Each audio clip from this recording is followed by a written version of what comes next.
In front of the world, a champion full of bravado.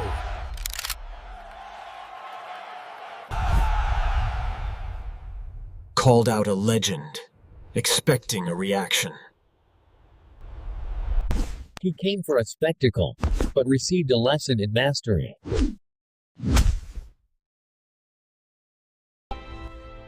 Because true strength isn't about overpowering others. It's about mastering yourself.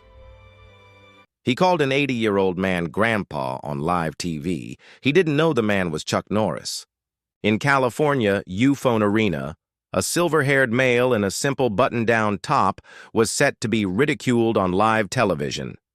A run-of-the-mill championship celebration went awry when UFC phenom Tyreek Ghost Maddox seized the mic and dared Chuck Norris with a sneer. "I'll knock you out, Grandpa."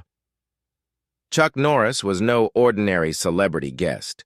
For more than 60 years, he was a world champion martial artist, an elite Air Force veteran, and the man who trained presidents famous around the globe for never having to raise their voices to quiet a room. When Tick openly dared him to a fight, he had no concept that he was taunting a storm.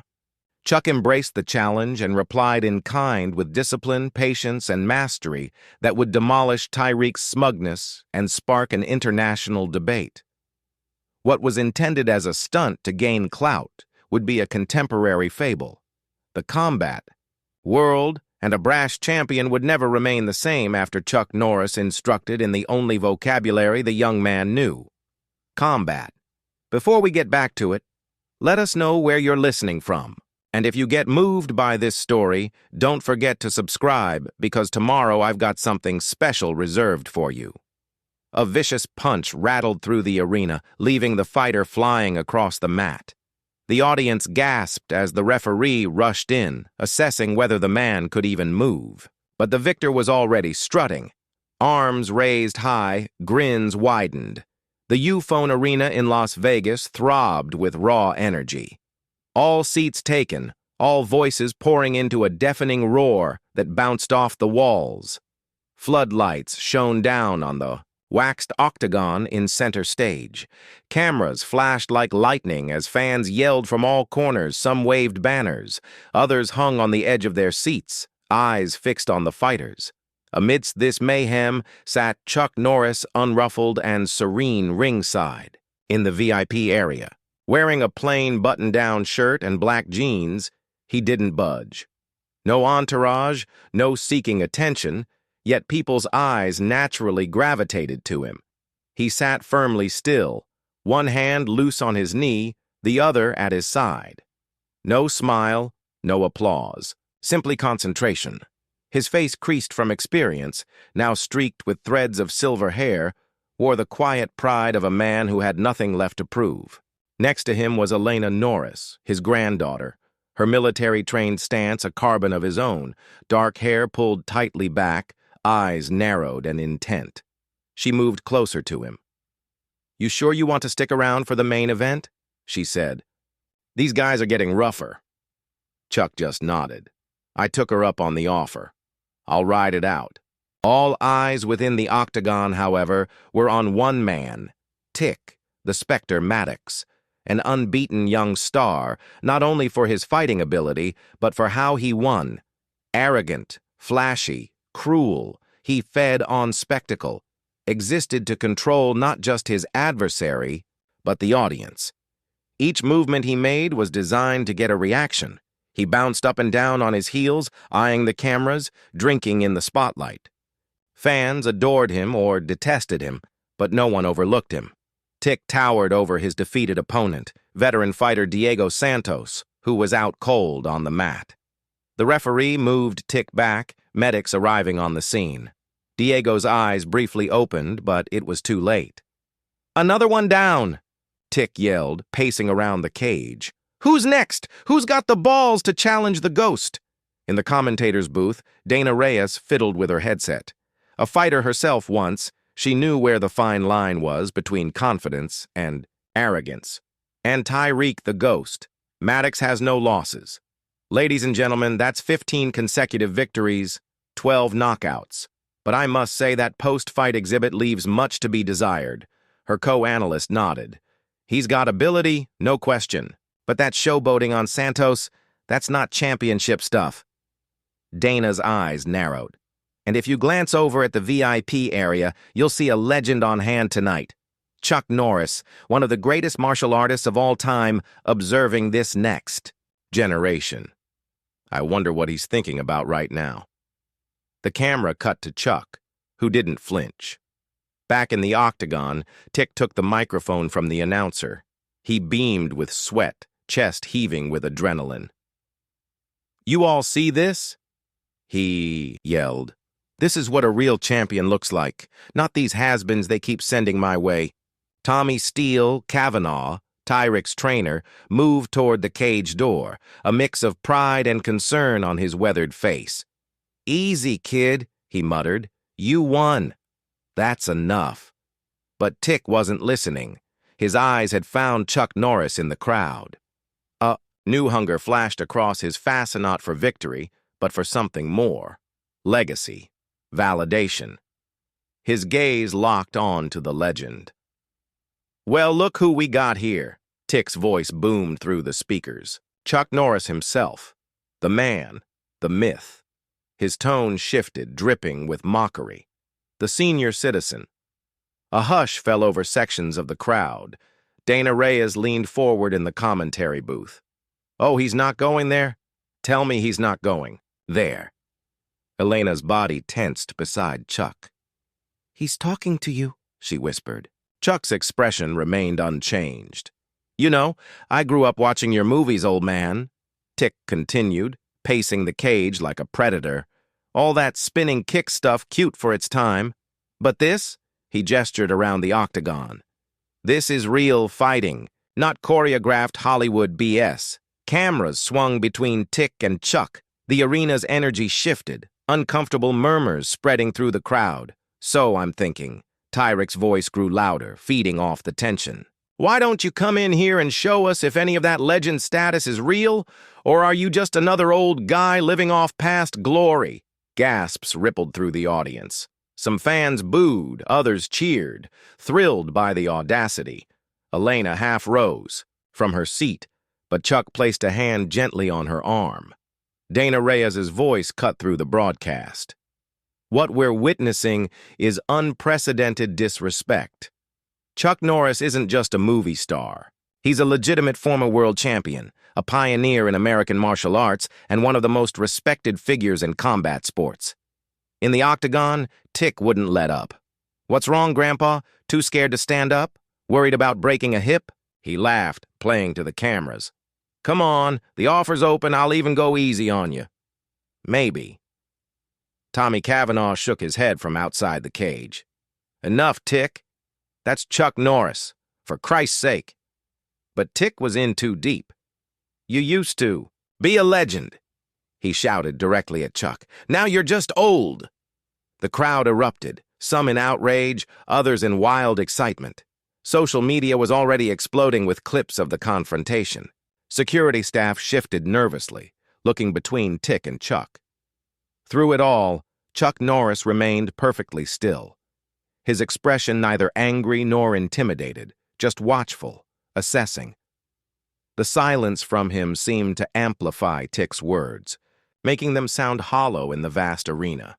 Elena leaned close to her grandfather. "You don't have to take this," she whispered. "We can leave."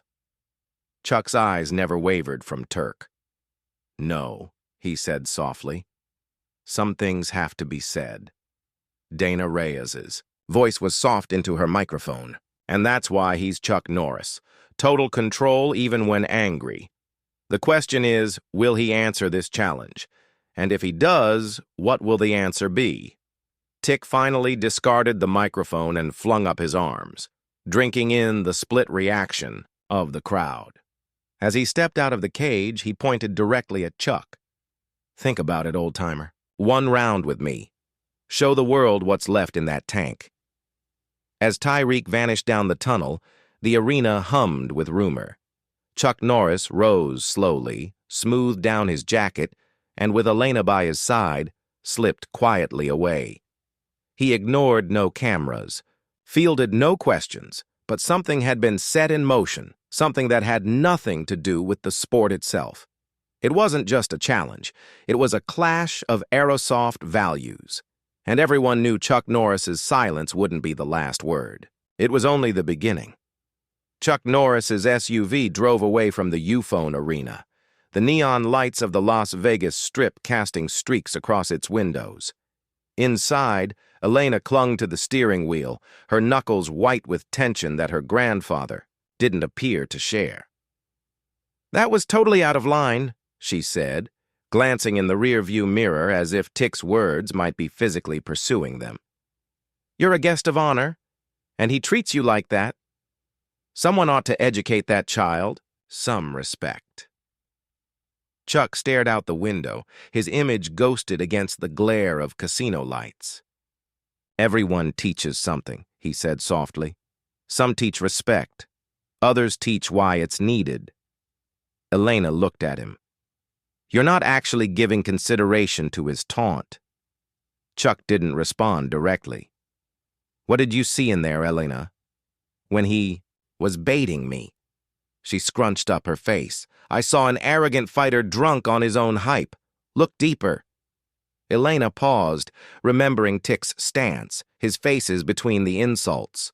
"Insecurity," she finally said. "He was pretty much begging for your attention. Validation from someone he says is inconsequential." Chuck nodded. "And that's why this isn't just about a fight." By morning, the altercation had gone viral. Every sports channel replayed the clip on loop. Tyreek's swagger, his finger pointed. The insults in Chuck's stone-faced silence. Social media blew up with takes, memes, and predictions. In a downtown hotel suite, Tick scrolled through his phone, smiling at the headlines. "We're trending worldwide, Tommy. Worldwide." He tossed his phone onto the couch and shadowboxed across the room, unleashing fast combinations at imaginary foes. Tommy Cavanaugh sat heavily in an armchair, looking less amused. "You picked a fight with Chuck Norris. Do you even know who that man is?" Tyreek laughed. "Some actor approaching 80 who made a career out of roundhouse kicks and bad one-liners. Before he was an actor, he was a 6-time world karate champion. Before that, he served in the Air Force. He's trained president's kid. He doesn't have fans. Has disciples had." Tick corrected, still pouncing on his toes. "Had disciples. Had championships. Past tense. Tommy, this is my time now." Tommy rose from the armchair, his weathered face creased with worry. "This isn't about skill or age. You're entirely missing the point. The point is exposure," Tick shot back. "Every brand in the world is blowing up my agent's phone. The UFC can't pay for this kind of publicity." His phone buzzed with a call. Tick answered, putting it on speaker. "Maddox, turn on ESPN2. His agent's voice crackled. "Dana Reyes's show now." Tommy reached for the remote and clicked to the channel. Dana Reyes sat behind a desk, footage of last night's altercation playing on a screen behind her. What we witnessed goes beyond simple trash talk. On one hand, Tick Maddox, clearly gifted, but with the look-at-me attitude of the social media brawlers.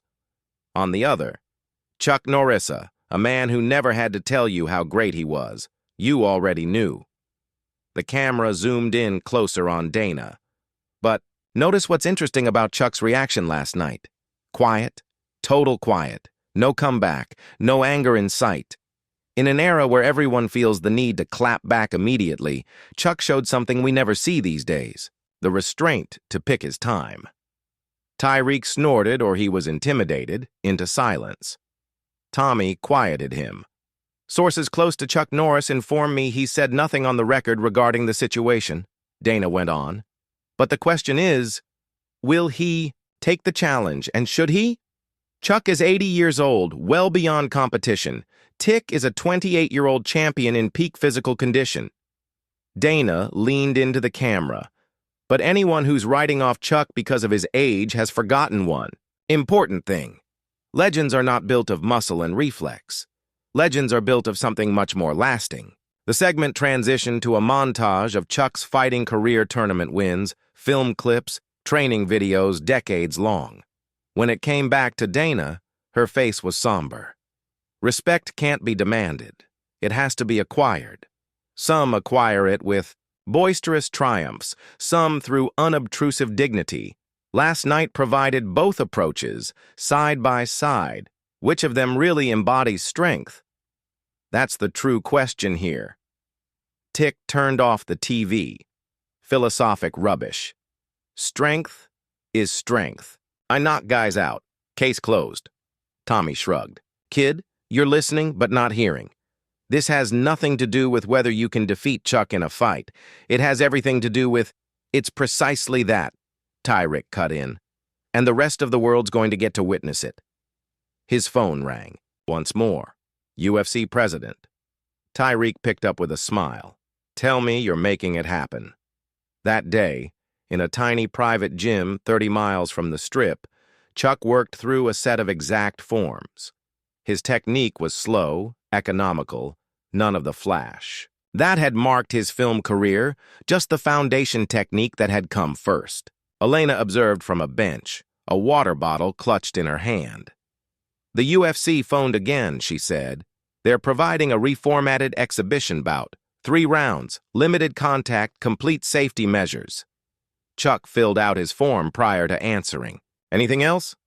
Pay-per-view figures they've never seen before. Complete medical team on hand. They're packaging it as the legend against the specter. Respect hanging in the balance. Chuck wiped off his face. And they think that makes it okay, Granddad. You don't have to do this.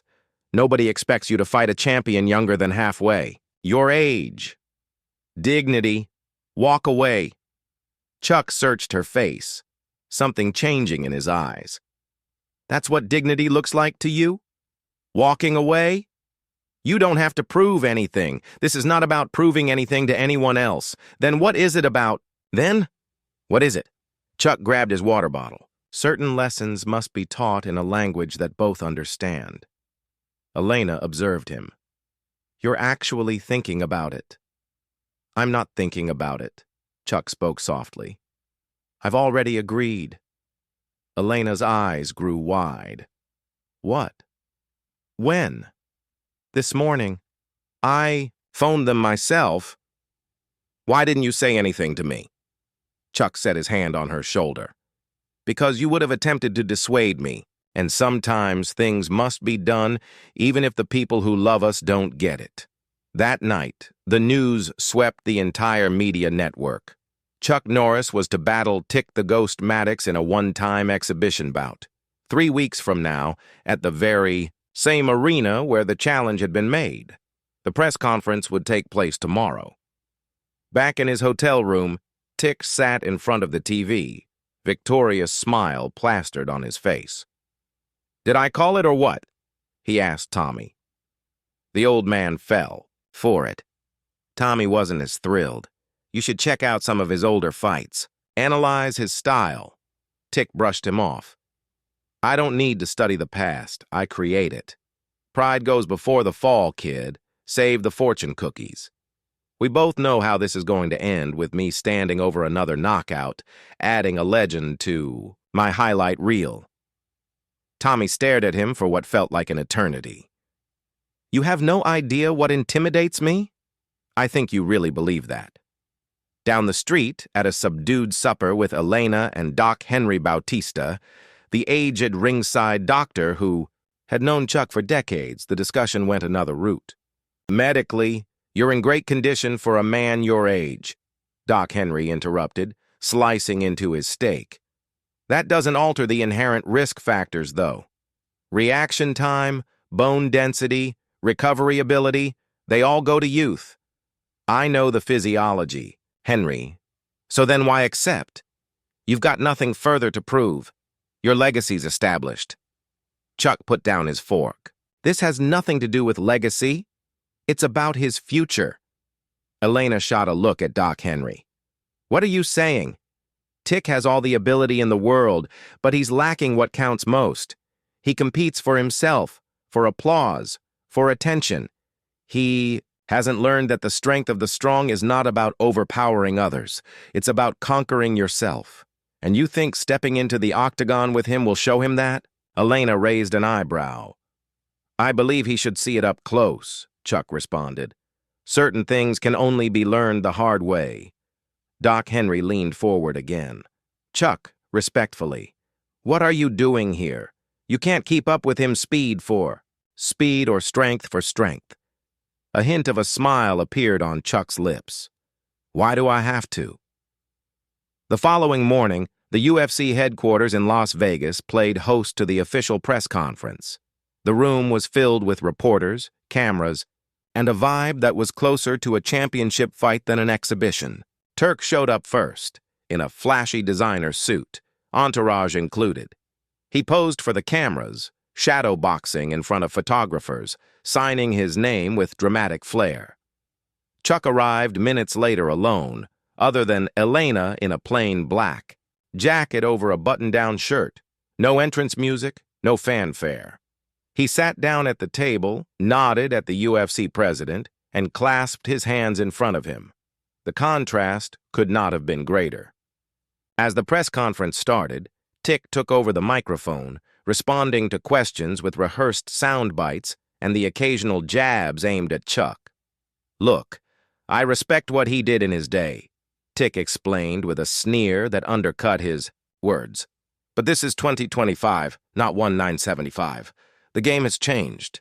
I'm just delivering the fans what they desire, an opportunity to determine whether the legend exists or is merely good marketing. When questioned regarding his plan of action, Tick flexed noticeably under his suit jacket. I've got one plan. Put him to sleep. Respectfully, of course, he winked at the cameras. Chuck stayed calm through it all, responding with a direct but concise answer. Finally, someone asked him why he accepted the challenge, and he leaned in slightly toward the microphone. There's a difference between hearing and listening, he said, his voice steady. Between seeing and understanding, between fighting and knowing. Why you fight? A reporter pursued. Are you worried about the difference in ages? About getting injured? Chuck's answer was simple. Pain is temporary. Lessons last forever. Tick rolled his eyes. More fortune cookie wisdom. Save it for the movies, old man. In the real world, this is the only language that counts. He raised a clenched fist. Chuck looked at him straight for the first time. That's where you're wrong, he said softly. And that's why we're having this conversation. Telling and preparing. This story took us a lot of time. So if you are enjoying it, subscribe to our channel. It means a lot to us. Now, back to the story. As the press conference ended, the two men stood for the traditional face-off photo. Tyreek loomed over Chuck, his eyes narrowing with undisguised confidence. Chuck returned his stare without blinking, without posturing. Something flickered across Tick's fascia. Momentary uncertainty, quickly replaced by another cocky grin. He leaned in close. 3 weeks, Grandpa. Well, get your act together. Chuck's face never changed. 3 weeks? He agreed. Just in time. For what? Tick asked. For you to determine what's important. Tick laughed it off. But as they departed the stage, Dana Reyes observed what the cameras may not have caught. Tick glanced back at Chuck 3 times. Chuck never glanced back at all. The lines were drawn. The countdown started, and the silence echo was set to shatter. Day dawned over the Nevada desert, coloring the stony terrain in gold and amber. 20 miles from Las Vegas, away from the noise and neon, alone a single figure navigated. Exact figures in the crisp morning air, Chuck Norris took long breaths, his motion with a calculated rhythm. No audience, no cameras, only the discipline that had governed his life for more than 60 years. Each position, each transition echoed decades of fine-tuning. Nothing to spare, nothing for theatrics. The small training gym was that of an old acquaintance, private, remote, analog in a digital age. Simple equipment, battered mats, walls filled with faded photographs of fighters from a bygone era. No sponsors logos, only resolve. Elena showed up while Chuck was finishing up his warm-up, lugging a duffel bag and 2 mugs of coffee. "You're an early riser," she said, offering him one of the mugs. "Old habit," Chuck said, taking a sip. "Your grandmother used to tell me I was on military time even years after getting out of the service." Elena put down her bag. The UFC had faxed over the contract details. They're having special rules for the show: limited blows, required protective equipment, referee with final authority to shut down the action at the first sign of doubt. Chuck nodded. "And Tick already turned down most of it. Says he won't play in a watered-down version of the game. He wants actual stakes, actual penalties." "Of course, he does." Elena observed her grandfather. "You knew he'd do that, didn't you?" Chuck smiled softly. "Predictability can be a flaw, Elena. Do you remember that?" She reached into her bag and pulled out hand wraps and focus mitts. "What's the strategy then? We've got 20 days to train for a man who's knocked out 12 men in 15 fights. A fighter at his peak with every physical advantage. We don't train to counter his strengths." Chuck began wrapping his hands with expert precision. "We're preparing to expose his weaknesses, the same as they were that evening in the arena. He battles for the wrong reasons." Elena scowled. "Granddad, I respect you, but philosophical advantages won't stop a right hook." Chuck finished bandaging his hands and gazed at her. "Put on the mitts. Let me demonstrate something."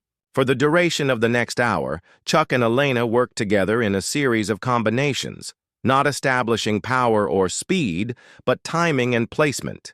His movement was economic, efficient, never extending himself, never wasting his energy. Combat is not who is bigger and faster, he illustrated in between combinations. It's who dominates the space between distance, the timing. He dodged out a simulated punch from Elena, countering with a light jab to her ribcage. "See, I didn't require speed for that. I required patience." Elena nodded, starting to get it. "You're going to counterfight him. I'm going to allow him to defeat himself." As they trained on, Doc Henry appeared with his medical bag. He observed in the doorway before moving closer. "Sharply dressed, Chuck," he said, "but I still have to check those vitals." Chuck nodded as Doc Henry took a break to do his assessment. Blood pressure, heart rate, reflexes. The doctor's face didn't change. "Professional, well," Elena said when he was done. "Physically, he's great for his age, but that's the key word for his age." Doc Henry looked directly at Chuck. "You've got the heart and lungs of a man 20 years younger. But bone density, reaction time, recovery capacity, these aren't in your favor." Chuck toweled off his face. "I'm not planning to outmatch him physically, Henry. Then what's your strategy? Because from a medical standpoint, I'm concerned." "The same strategy I've always used," Chuck replied. "Patience, discipline, understanding." Doc Henry shook his head. "Those are virtues, not tactics. In the right context, they're both." Meanwhile, across town at the UFC Performance Institute, Tick, the Ghost Maddox, was putting on a show. His training session had been opened to select media cameras, capturing every explosive combination, every dynamic movement. Tyreek worked with 3 different sparring partners, rotating them every round, overwhelming each with his speed and power. Between rounds, he played to the cameras, flexing and joking. His team had set up special lighting to highlight his physique. His technique, everything amplified, everything performed. Tommy Cavanaugh watched from the corner, arms crossed. When the media portion concluded, he pulled Tick aside. "You're showing off for the cameras instead of preparing properly," he said bluntly. Tick gulped water, barely listening. "That's the game now, Tommy. Perception is reality. No, reality is reality. And the reality is you're fighting Chuck Norris in less than 3 weeks. You need to take this seriously. I am taking it seriously. I'm just not scared like you seem to be." Tommy's eyes narrowed. "It's not fear, kid. It's respect. Something you could use more of." "Respect is earned in the cage," Tick retorted. "Not given, out like participation trophies to guys who used to be relevant." That used to be relevant guy revolutionized martial arts in America. He fought when there were no big purses, no sponsorships, no Instagram followers. Tick-toed off his face. Different era, easier competition. Tommy shook his head in frustration. You know what? Keep thinking that. But at least do me one favor. Watch some footage of his actual tournament fights, not the movies, the real competition. Why? So I can laugh at some grainy old videos of karate guys wearing pajamas, so you can see what you're really up against. The movies are choreographed. His tournament fights weren't. There's a reason he went undefeated for 6 years. Tick waved. Him off. Fine. Send the links to my phone. I'll look at them tonight. But that evening, instead of studying footage, Tick hosted a party at a high-end Las Vegas club. Surrounded by admirers, he recounted his version of the confrontation with Chuck, each telling more exaggerated than the last. The old man was shaking. He told a group of Instagram influencers. You couldn't see it on camera, but trust me, he was terrified. Probably went home and Googled my knockout reel. The crowd laughed, drinks flowing, music pulsing. No one noticed. Tommy slipped out early, a look of concern etched on his face. As dawn approached, Tick finally returned to his suite, slightly drunk and completely confident. On a whim, he picked up his phone and searched for Chuck Norris's tournament fights. He found a compilation video grainy footage from the 1960s and early 7s. Chuck, young and intense, moving with lethal precision against opponents who seemed perpetually a step behind. No wasted motion, no flash, just clinical efficiency and focus. Tick watched for a few minutes before closing the video with a dismissive gesture. Different era, he muttered to himself. Prehistoric. But something about those old clips lingered in his mind as he drifted off to sleep. The calm in Chuck's eyes before each exchange, the absolute certainty, the control. The next morning at his private gym, Chuck worked with Elena on a different aspect of preparation, recovery, and energy conservation. Tick fights in bursts. Chuck explained. Explosive, high-energy combinations, spectacular to watch, devastating when they land, but they require tremendous output. Elena nodded. And output means eventual fatigue. Exactly. His style is designed for quick victories. When they don't come, the energy expenditure becomes a liability.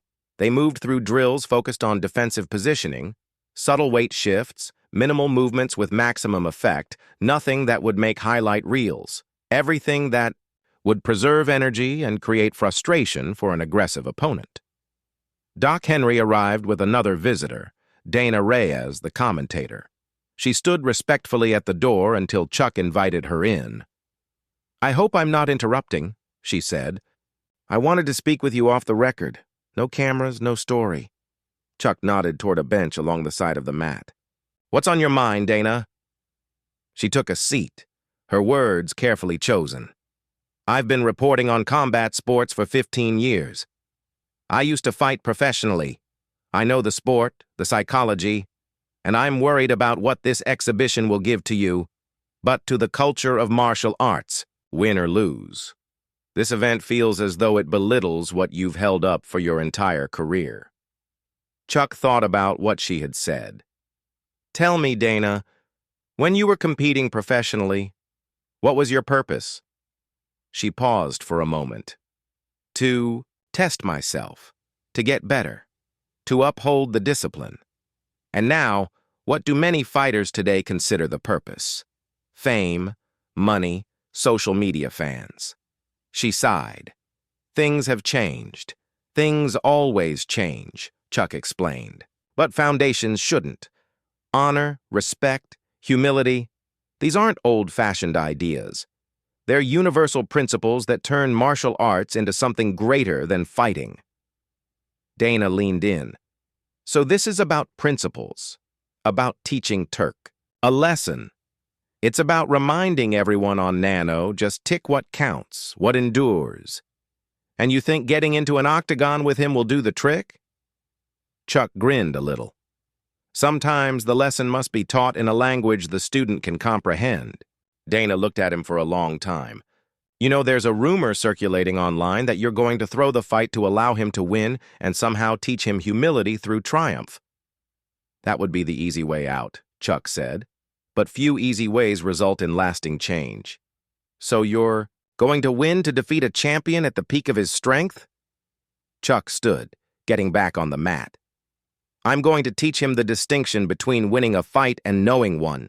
The two men went on with their training as the days went by. Tick with dazzle and speed, Chuck with stealthy resolve. The difference in their methods could not have been greater. Tick's training sessions were media spectacles. He hired sparring partners, selected to match Chuck's size and height. Each time, a session ended with Tick knocking them out, before walking off in an imitation of an old man's gait to the amusement of his entourage. This is going to be the easiest payday of my career, he bragged to the media. Like taking candy from a grandpa. Tommy attempted again and again to get him refocused on serious preparation, but Tick's confidence had tipped over into arrogance. He waved away concerns, disregarded strategic counsel, and still treated the coming exhibition like a surefire highlight reel. Chuck's preparation, on the other hand, was closed off, disciplined. He worked with Elena on certain scenarios, angles, energy control. Doc Henry kept his condition under constant check, making sure he stayed within safe boundaries.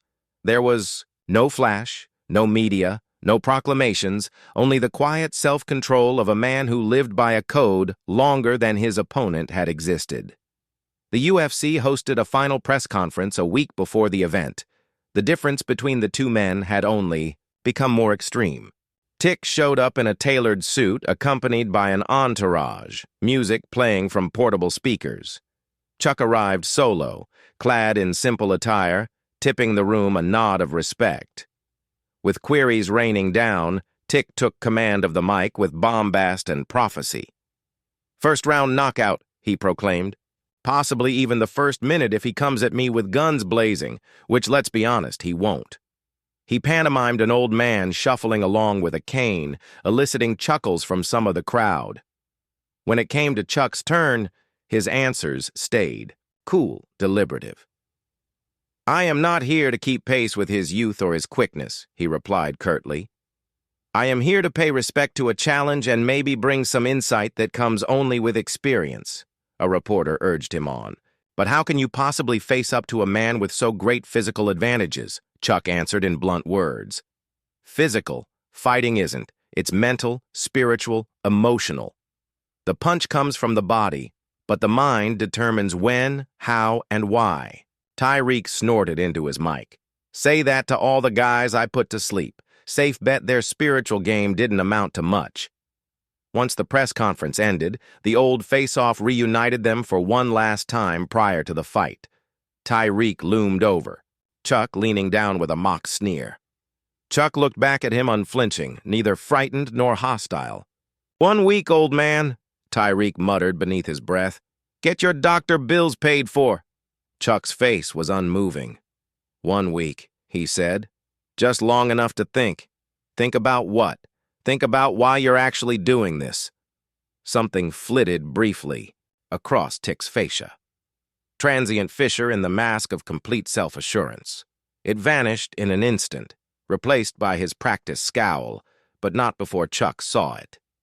When they parted, Elena walked alongside her grandfather, escorting him toward the entrance. He's becoming more and more outrageous with every visit. She watched like he's trying to convince himself as much as all of us. Chuck nodded. Bravado is often a cover for fear. You think he's scared? I think he's questioning. And that's the start of understanding. In his hotel suite that evening, Tick paced back and forth, unable to relax.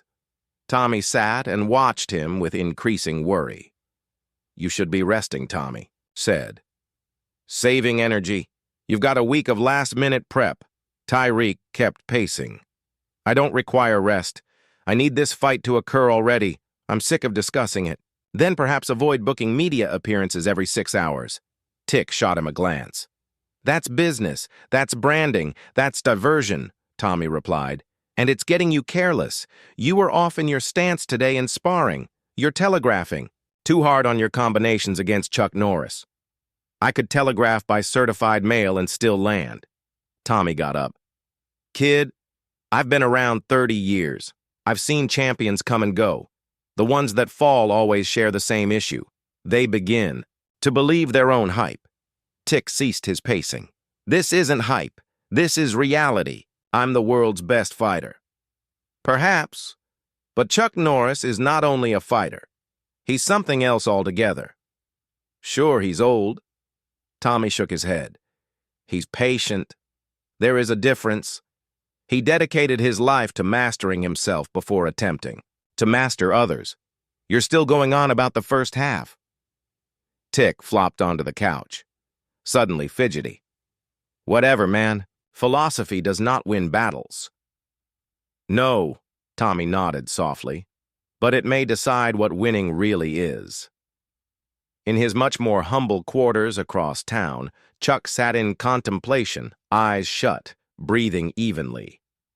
Elena sat at her laptop across from him, looking up every now and then with a combination of concern and respect. The UFC just forwarded the last set of medical procedures. They said they're adding additional staff, special equipment. They're anxious. Chuck's eyes opened, as they should, but for all the wrong reasons. The internet is rampant with speculation. Half expect you to pull a rabbit out of a hat and surprise everyone with some secret trick. The other half, she stopped. Think I'm going to get hurt? Chuck filled in for her. That makes sense. Doesn't it annoy you? The uncertainty, the ridicule. Ah. Chuck thought about the question. Opinions are like the weather. Elena. They come and go and don't have much effect on your journey if you know where you are headed.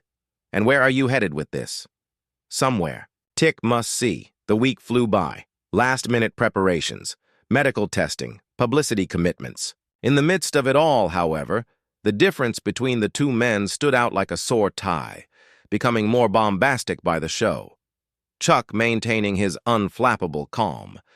The evening before the event, Doc Henry conducted a final examination of Chuck's health.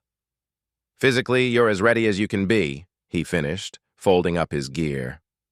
But I'd be doing less than my duty as your doctor and friend if I didn't make one final appeal to you to reconsider. Chuck smiled. Your caution is appreciated, Henry, but some paths once taken must be fulfilled. Doc Henry nodded grudgingly.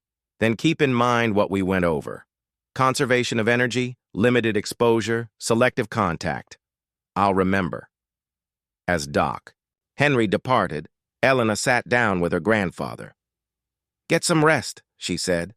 Tomorrow's going to be intense. Chuck glanced at her. Do you realize now why I took this gauntlet? She pondered for a moment. I think so.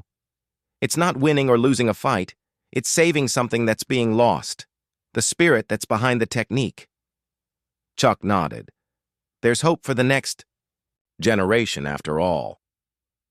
Across town, Tyrick lay awake, staring at the ceiling of his luxury suite. For the first time in weeks, he was alone in no entourage. No cameras, no audience, just the quiet and his thoughts. Almost unconsciously, he reached for his phone and pulled up footage of Chuck's old tournament fights again. He watched longer, this time studying the precise movements, the economical footwork, the calm between exchanges. Something about it bothered him, though he couldn't articulate what. He closed the video and tried to sleep, but rest came fitfully, interrupted by dreams of fighting an opponent whose face kept changing. Sometimes Chuck as a young man, sometimes Chuck as he was now, sometimes a mirror image of himself. Tomorrow had arrived. The moment of truth was at hand, and neither man could turn back. The Euphone arena pulsed with anticipation. Every seat filled, a sea of faces illuminated by the glow of the central octagon. Camera flashes peppered the darkness like lightning, capturing the moment from every angle. This wasn't just an exhibition. It was an event, a collision of eras playing out before a global audience. Dana Reyes adjusted her headset in the commentary booth, surveying the scene below. Ladies and gentlemen, Welcome to what may be the most unusual matchup in combat sports history. I'm Dana Reyes alongside Mike Goldberg for what can only be described as a generational showdown. Her co-commentator nodded. The energy in this arena is unlike anything I felt before. Dana, it's not just excitement. There's something almost reverential about it. Like everyone knows they're witnessing something that transcends the sport itself. Dana gestured to the divided crowd. And look at this audience, Mike. You've got the younger fans in Tyrik's corner wearing his merchandise chanting Ghost, Ghost, Ghost. But then you've got this other demographic, older fans, martial artists, veterans. Saw here for Chuck Norris. The respect in their eyes is palpable. The house lights dimmed suddenly, drawing all eyes to the entrance tunnel. Music erupted, a heavy pulsing beat with an aggressive bass line. Spotlights swirled as Tick, the ghost Maddox, emerged, arms raised, entourage flanking him like a royal procession. He moved down the walkway with practice swagger, playing to every camera, acknowledging his fans with exaggerated gestures. His fight shorts gleamed with sponsor logos, his team carrying banners, and equipment adorned with his personal branding. And here comes Tyrik Maddox. Dana narrated undefeated at 15-0-12 knockouts. Currently the most marketable fighter in the UFC, and according to his own assessment, the best combat athlete on the planet. Tick entered the octagon bouncing on, his toes turning to face each section of the crowd with theatrical flourishes. He looked confident, almost casual, as if attending a public appearance rather than preparing for combat. The music faded, and a new anticipation gripped the arena. No entrance music replaced it, just expectant silence. Then, without fanfare, Chuck Norris appeared at the tunnel entrance, alone, except for Elena and Doc Henry walking slightly behind him. No entourage, no theatrics, just a steady walk toward destiny. The crowd's reaction was immediate and divided. Tick's younger fans offered scattered boos and taunts, but they were quickly drowned out by a rising chant from the other sections. Chuck, Chuck, Chuck. The legendary martial artist acknowledged the crowd with a simple nod, but maintained his focus. His fight attire was plain black. Shorts. No sponsor logos, no flash. He carried himself with the quiet dignity of a man who had nothing to prove but something important to demonstrate. And here comes Chuck Norris. Dana's voice had softened with clear respect.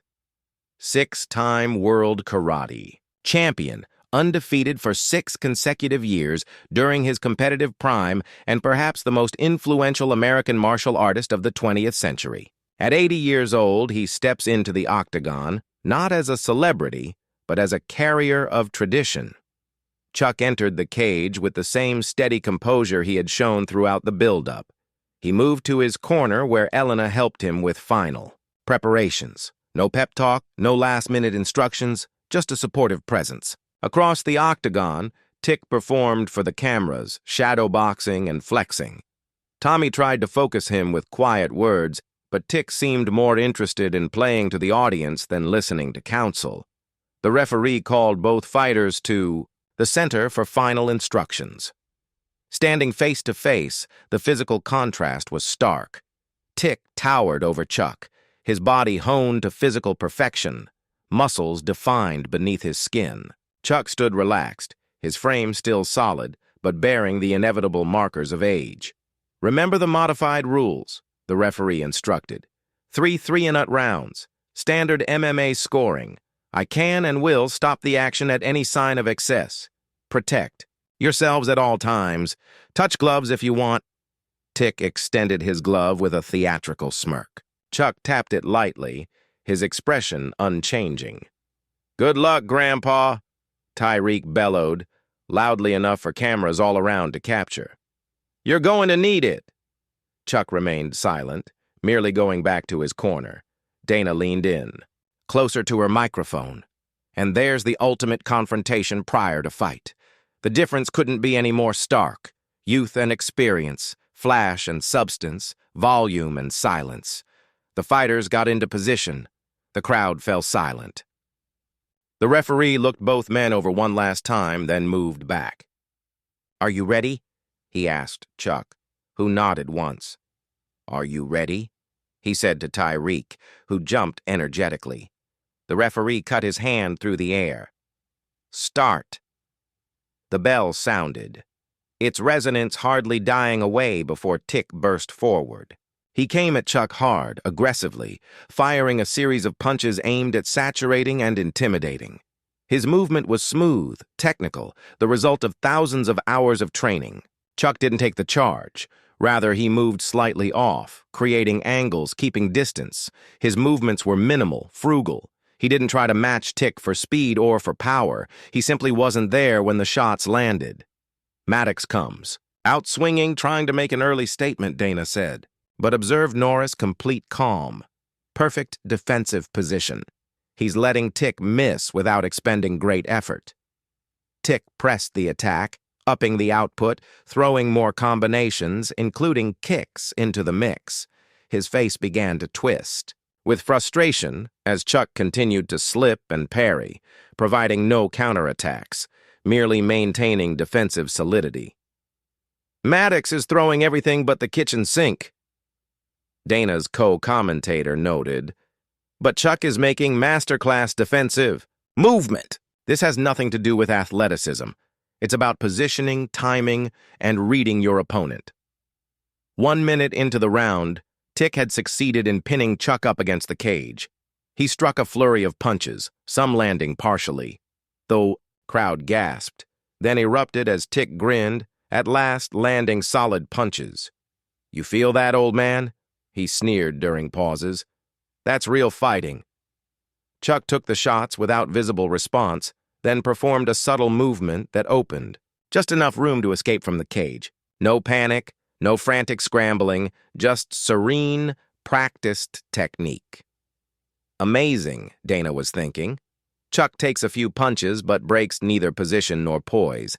And see how efficiently he generates space, minimum movement, maximum result.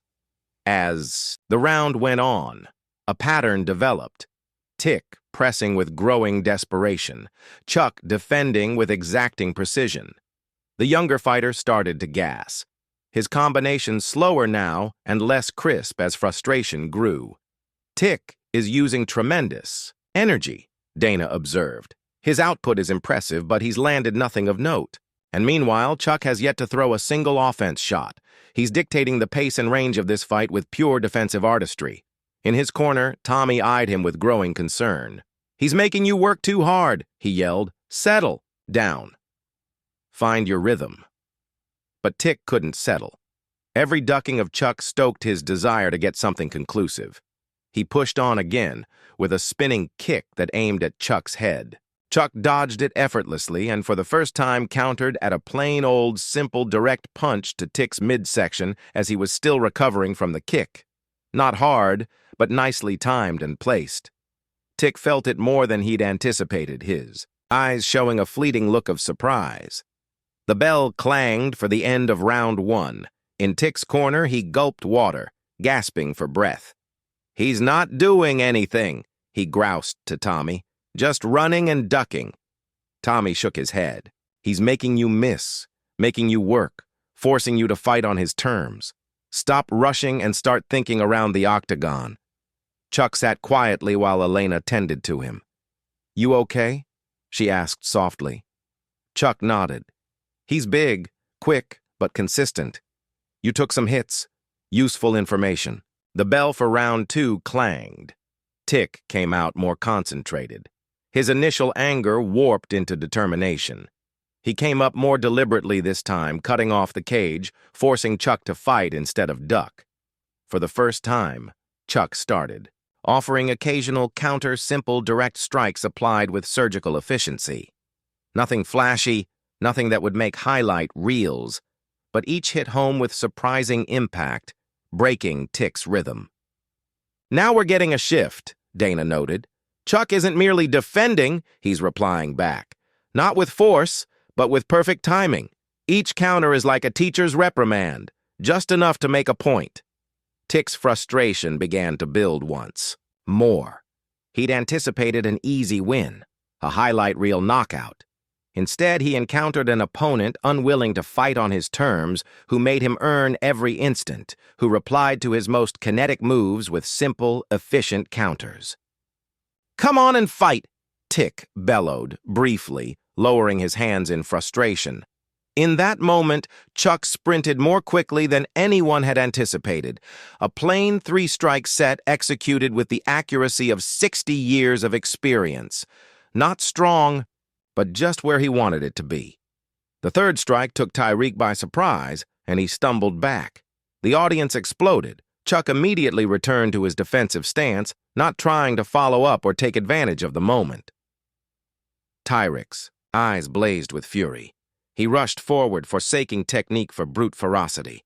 Chuck dodged the wild blows, sometimes throwing in a counter that looked more intent on not hurting than on hurting. "What we are seeing is not merely a fight," Dana stated, her tone whispered with admiration. "It is a dialogue of the body. Tick communicates with ferocity and strength. Chuck responds with precision and timing. Two generations, two philosophies expressed in the most basic mode of expression. With round two coming to its conclusion, Tick was finally able to catch a good combination, standing over Chuck and hitting him against the cage. The crowd let out a deafening roar as Tick dumped on the pressure, landing several good strikes. For an instant, fear crossed the faces of Elena and Doc Henry.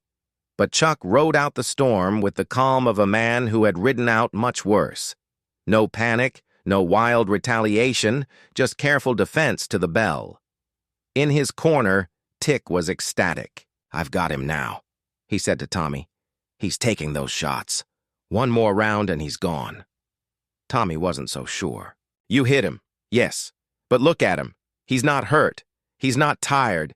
He's where he wants to be. Where's that losing? This ain't winning or losing for him. That's what you're not getting." Throughout the octagon, Doc Henry scanned Chuck over completely. "You landed some tough shots there. Dizzy? Blurred vision?" Chuck nodded negatively. "I'm okay, Henry."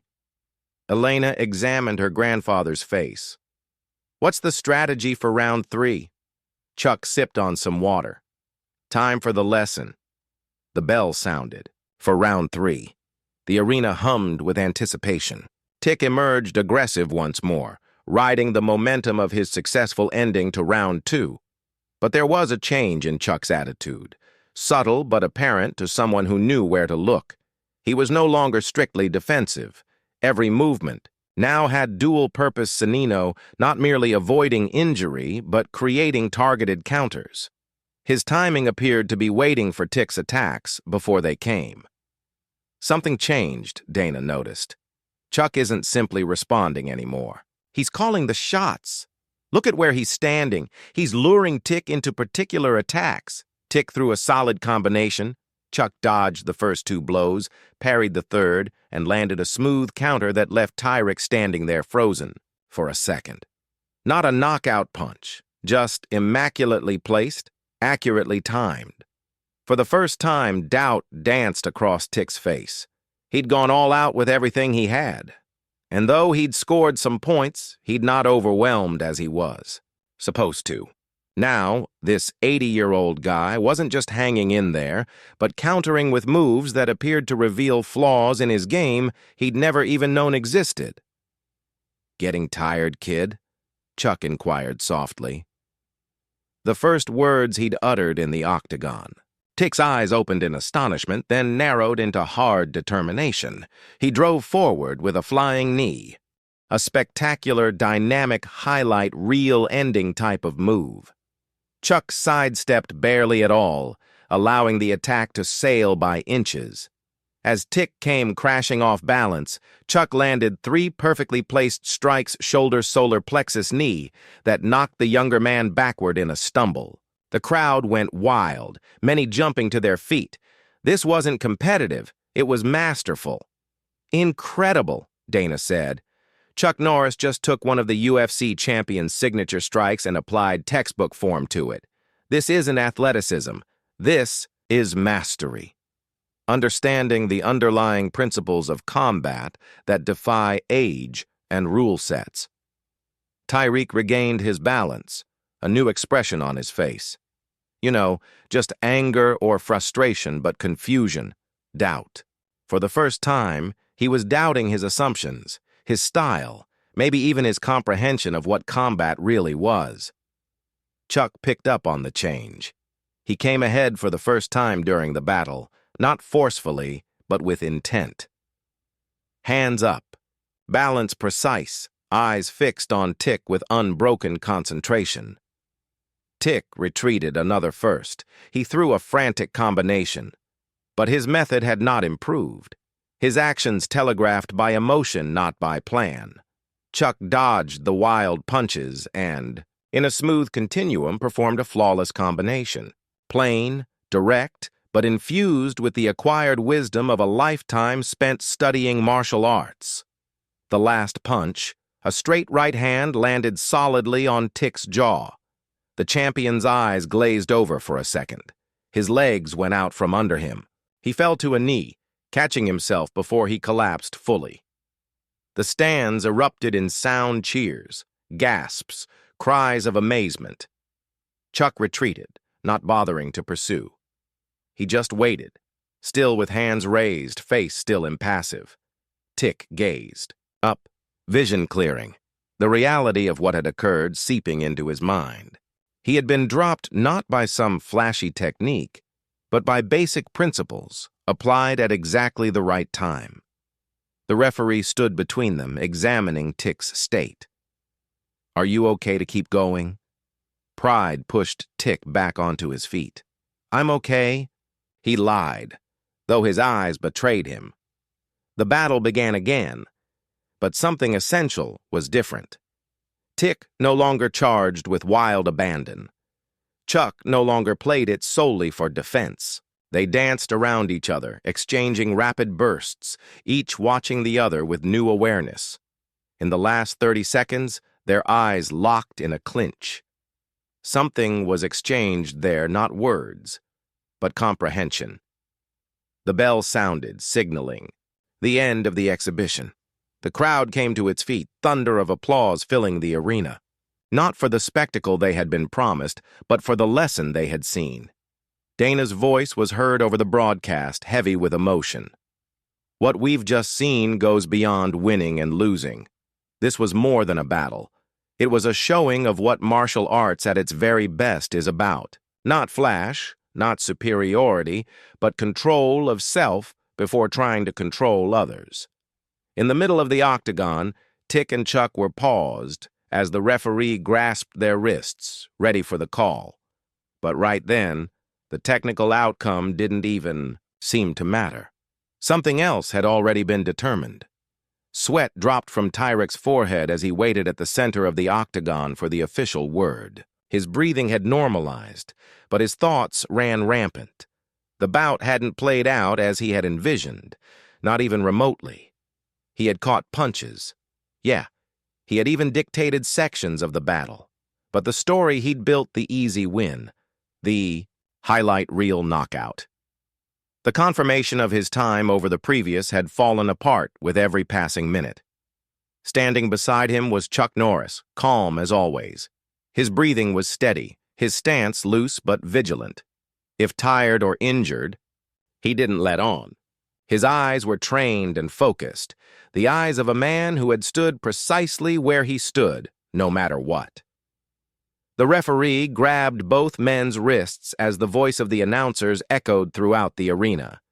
And after 3 rounds in this special showcase bout, it's time to go to the judges' scorecards. Judge Rodriguez has the bout 29-28 for Maddox. Judge Williams has it 29-28 for Norris. And Judge Thompson has it 29-29, a draw. The crowd's reaction was muddled cheers, boos, confused murmurs. "We have a split draw, ladies and gentlemen." Dana Reyes leaned into the microphone. A split draw, and for real, that seems fitting. This wasn't about winning or losing. It was about showing 2 ways of fighting, 2 mindsets, 2 generations. The referee let loose both fighters' experienced wrists. The traditional moment had come when opponents hug, recognize one another, leave the battle behind. Everyone waited, curious how Tick would navigate this moment of reckoning. The winner stood stunned for an instant, taking in not only the choice, but everything that had happened in the previous 3 rounds. He entered the cage, confident of his supremacy, of his invulnerability. He exited it, doubting all that he believed he knew. Chuck reached out first, an easy motion, not one of victory nor of superiority. Simply respectful, Tyreek hesitated, pride struggling with the discovery still unraveling inside of him. Then he slowly accepted the extended hand. The handshake was short, businesslike. But as they parted, something made Tick need to say something. "You might have finished me," he whispered. So only Chuck heard that right hand. "You yanked it." Chuck looked at him. This wasn't about finishing you. It was about beginning something. Beginning what? Your actual education. Before Tick could respond, Chuck turned and walked toward his corner where Elena waited with a towel and water. No victory lap, no playing to the crowd, just the quiet dignity that had defined his approach from the beginning. In the commentary, "Booth." Dana struggled to contain her emotion. "In 30 years covering combat sports, I've never seen anything quite like this. Chuck Norris just provided master class not only in fighting skills, but in what it is to be a martial artist, the mastery, the finesse, the intent behind each movement." Her co-commentator nodded. And the amazing thing is that he never attempted to counter Tick's strengths. He didn't attempt to be quicker or stronger. He merely employed basic principles, styming, distance, economy to countermand those strengths. "That's the lesson here," Dana continued. "True martial arts transcends physical attributes. It's about mastering principles that don't fade with age or change with trends." In his corner, Tommy wrapped a towel around Tick's shoulders. "You good?" he asked, studying his fighter's face. Tick nodded slowly, but his expression was different. The cocky smile replaced by something more thoughtful, more introspective. "He made me seem like a novice," he murmured. "No," Tommy replied. "He made you seem like someone who needed to learn more. There's a distinction." In the other corner of the octagon, Doc Henry took Chuck's vital signs, and Elena wiped sweat from her grandfather's forehead. "Dizzy? Disoriented?" Doc Henry inquired professionally. Chuck shook his head. "I'm okay, Henry. You absorbed some hard hits in there. Lessons we both need." Elena observed her grandfather. "Did you receive what you desired from this?" Chuck looked over the cage at Tick, who sat looking at the mat, his typical entourage allowing him room. That remains to be seen. The post-fight interviews started. The UFC announcer came up to Chuck first, microphone outstretched. "Chuck Norris, you just went 3 rounds with the reigning UFC champ at 80 years of age. People thought this would be a blowout, but you held your own. What was your game plan entering the bout?" Chuck stepped forward, taking the mic with a thank you nod. "There's a martial arts axiom. The more that you sweat while training, the less that you bleed in battle. I've been training for more than 60 years. That provides you with a certain awareness that you can't learn overnight or glean from YouTube videos at any time. Were you worried about the age gap or physical disadvantage?" "Fight isn't physical," Chuck responded matter-of-factly. "It's mental, emotional, spiritual. The body does, but the mind chooses. The heart commits. The spirit lasts. And what are you going to tell those people who are complaining that this show is dangerous or inappropriate based on the age difference?" Chuck smiled faintly. "Danger is growth. Comfort is progress's enemy. Sometimes the most valuable lessons are delivered through the most uncomfortable experiences. Any last remarks on your performance or on making the decision?" "The decision does not matter." Chuck merely said, "What it is that each of us gets from this experience, what we learn, how we grow." He returned the microphone and moved back to his corner where Elena stood with his jacket. The commentator walked up to Tick, who had finally stood up from his stool. The champion seemed different, this familiar brashness tempered, his face serious instead of victorious. "Tick, you came into this fight as the heavy favorite. You were effective at times, got in some good shots, and controlled parts of the action, but were frustrated at others. How was it for you in there with Chuck Norris? Tyreek stepped up to the microphone, but this time didn't start immediately into his practice bravado. He hesitated, measuring his words. It was informative. He finally stated, I walked in expecting this was going to be about proving something about my time being better, faster, stronger, but that wasn't what went down in there. Can you tell me what did go down in there? Tick glanced over the octagon at Chuck, who was just sitting there quietly talking to Doc Henry. I've knocked out 12 men. I've beaten champions. But in there with him, it was as if fighting a different sort of opponent. Not faster or stronger, but smarter. The audience fell silent, amazed at this unusual thoughtfulness. He never cared about my cause. Tick went on. He forced me to fight his. Each time I believed I had him, he introduced me to a weakness in my game I was not aware of. Not with fancy moves, but flawless fundamentals. So, what did you learn from this adventure? Tick's eyes stayed on Chuck, that I've been working on the wrong things, winning battles, receiving attention, establishing my brand, but the real struggle isn't to beat opponents' seats, to master yourself. He handed the microphone back, leaving the commentator visibly taken aback by this change of heart. As the arena emptied, two scenes played out at the same time.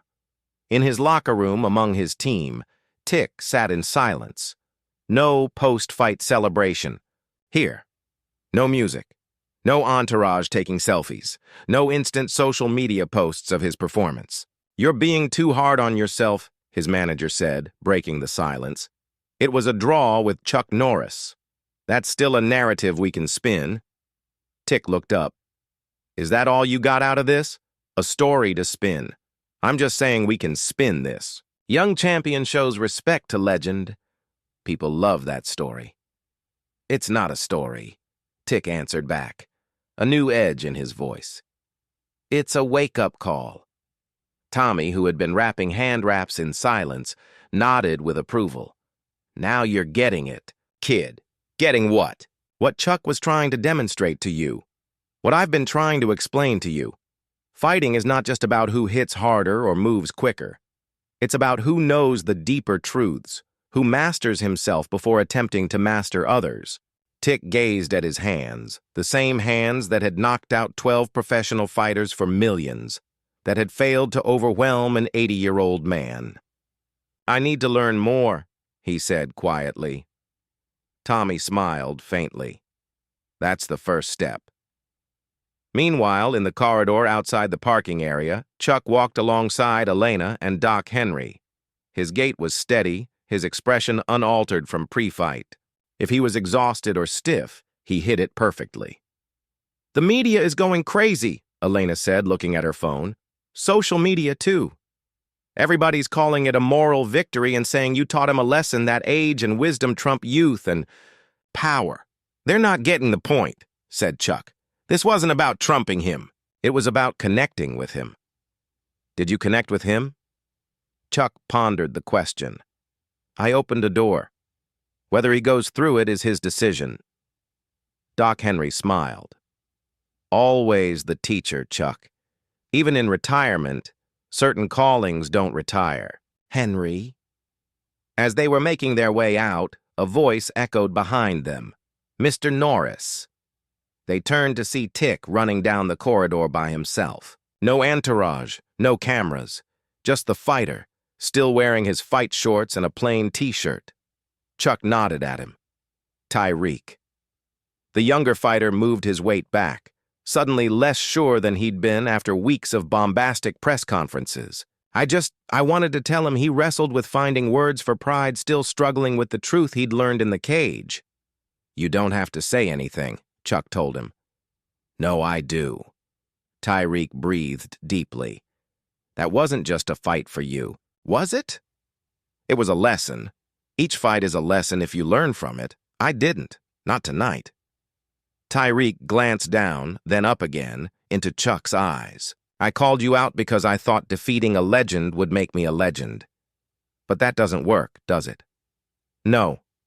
Legends aren't created by whom they defeated. They're created by what they believe in, what they represent. Tick nodded slowly.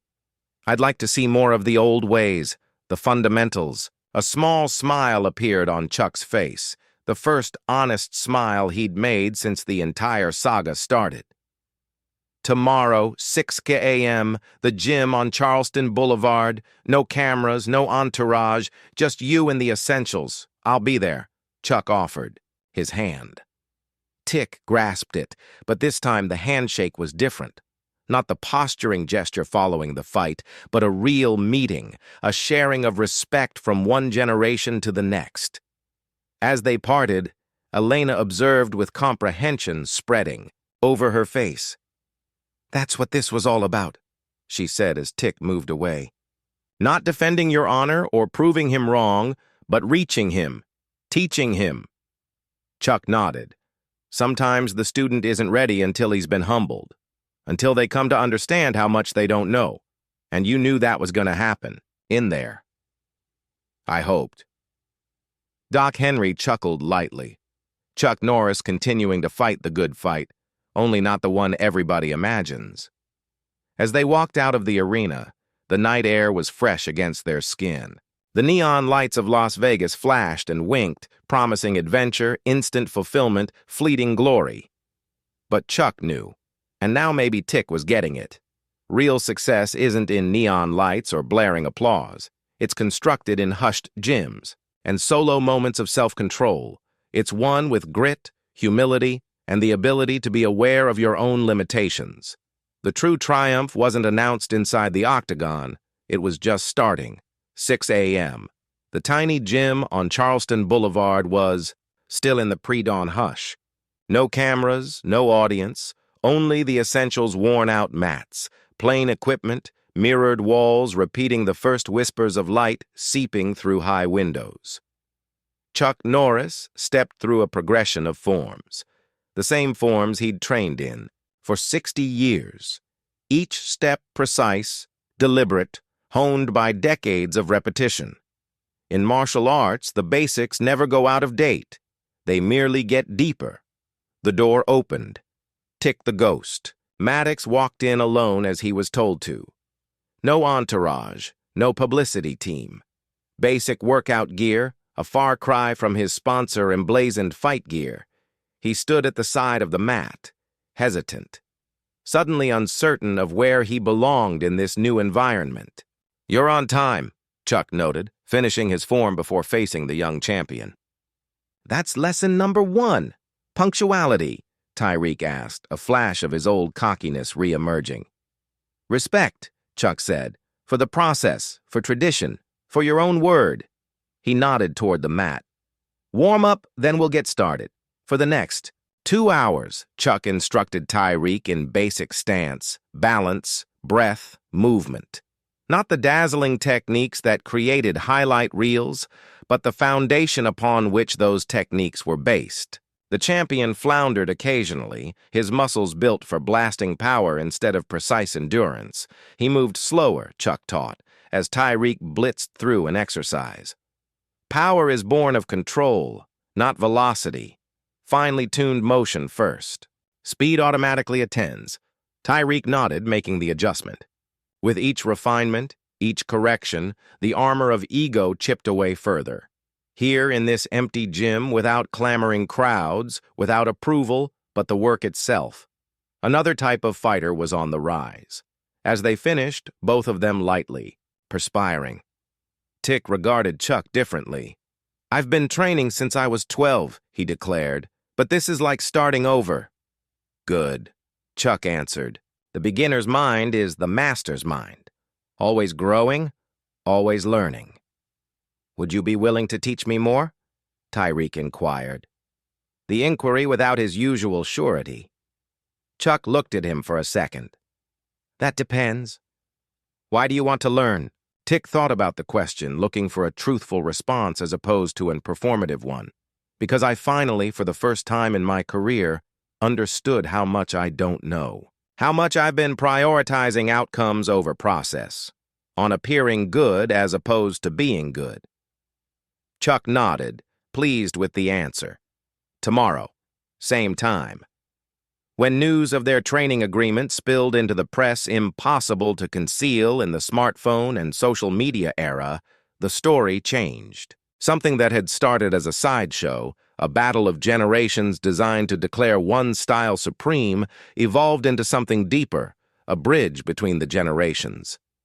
A week after their bout, Dana Reyes produced a special show called Legacy in Motion. The introduction segment began with shots not of the exhibition bout, but of Chuck and Tick sparring together in the little gym. Chuck showing a move, Tick observing in unaccustomed humility. What is happening here, Dana told her viewers, is something extraordinary in combat sport. Not the passing of a torch that most anticipated, but the sharing of one, the blending of experience and creativity, convention and revolution.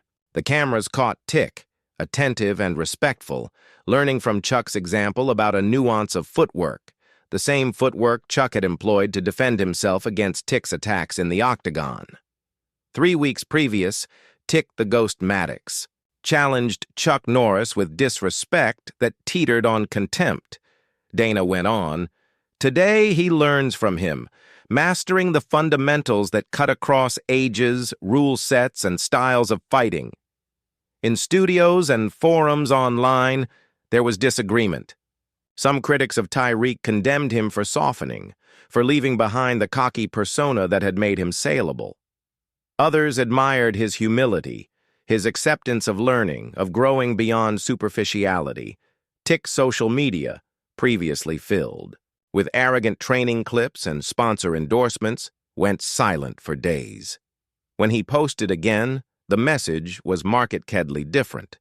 A straightforward video of him drilling a basic form with a caption that said, "The journey never ends, just begins again at a deeper level."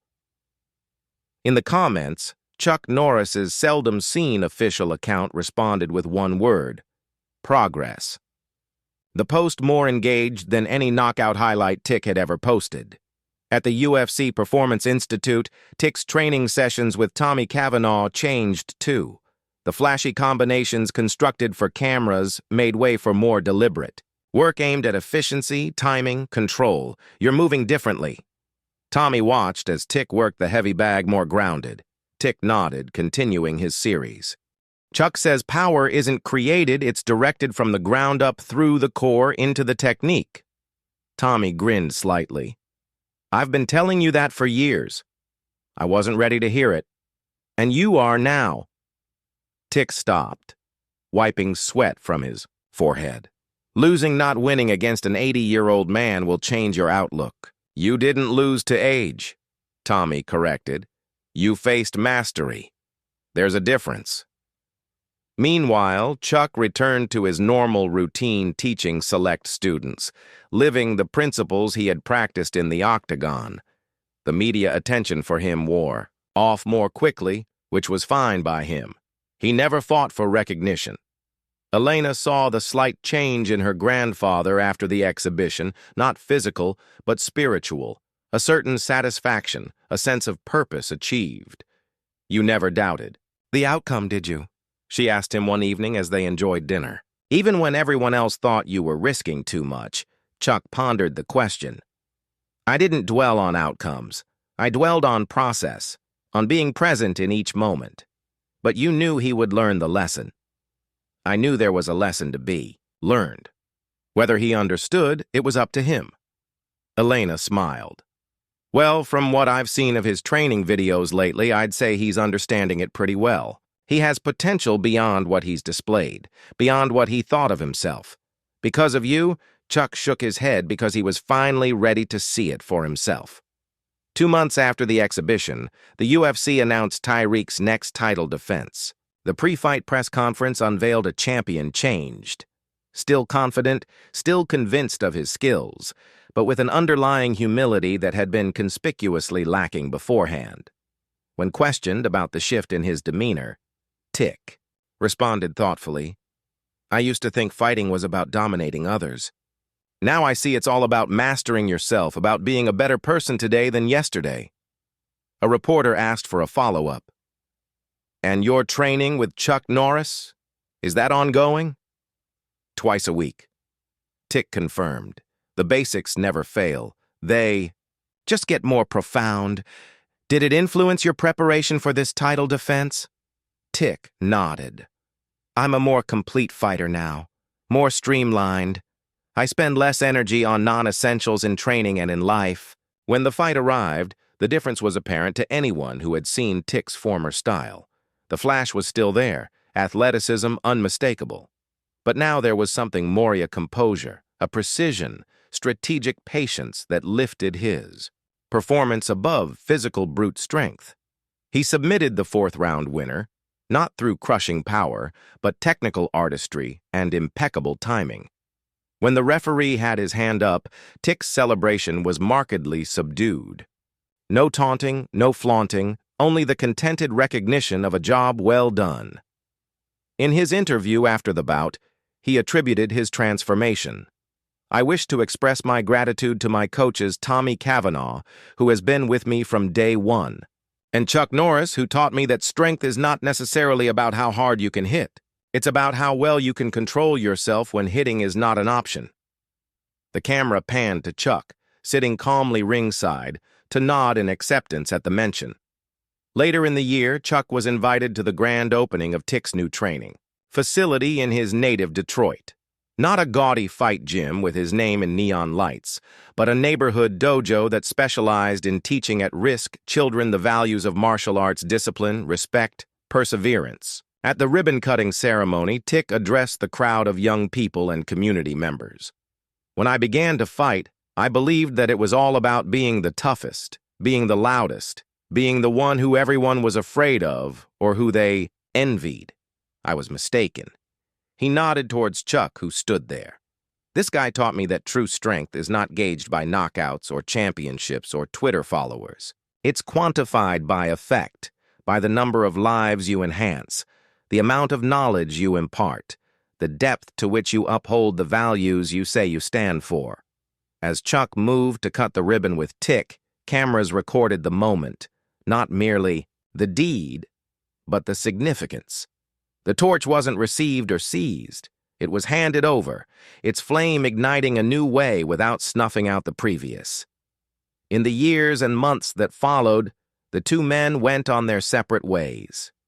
Chuck as the living embodiment of ageless tradition, Tick as the gateway between that tradition and the changing world of combat sports. The show that started as spectacle had escalated to legacy, not the legacy of who won or lost on some night, but the legacy of time-transcending principles. Respect gained, not taken. Strength measured in integrity, not victory. Wisdom prized, as much as innovation. One evening, while observing a training session with promising young students at the Detroit Center, Tick and Chuck sat side by side observing the next generation practicing their forms. "I've been thinking about our battle," Tick said. "About what you said to me later, that it wasn't about killing me, but beginning something." Chuck nodded, his gaze on the students, and has it. Tick surveyed the dojo, the young faces intent on their drill at the walls that were not decorated with his championship belts, but with ideals written in both English and Korean. Integrity, perseverance, self-control, indomitable spirit. It became something greater than I ever dreamed of, he conceded. Something that could survive any title or record. That, Chuck said softly, is real victory. And as the sun set outside, the practice sounds echoed through the dojo's rhythm of discipline, the cadence of development, the harmony of respect. Not the shouting crowd or the rush of fleeting fame, but something more profound, stronger, longer, the resounding echo. Coming. Up next, we have 2 more amazing stories awaiting you. If you liked this video, be sure to subscribe. It would really mean a lot.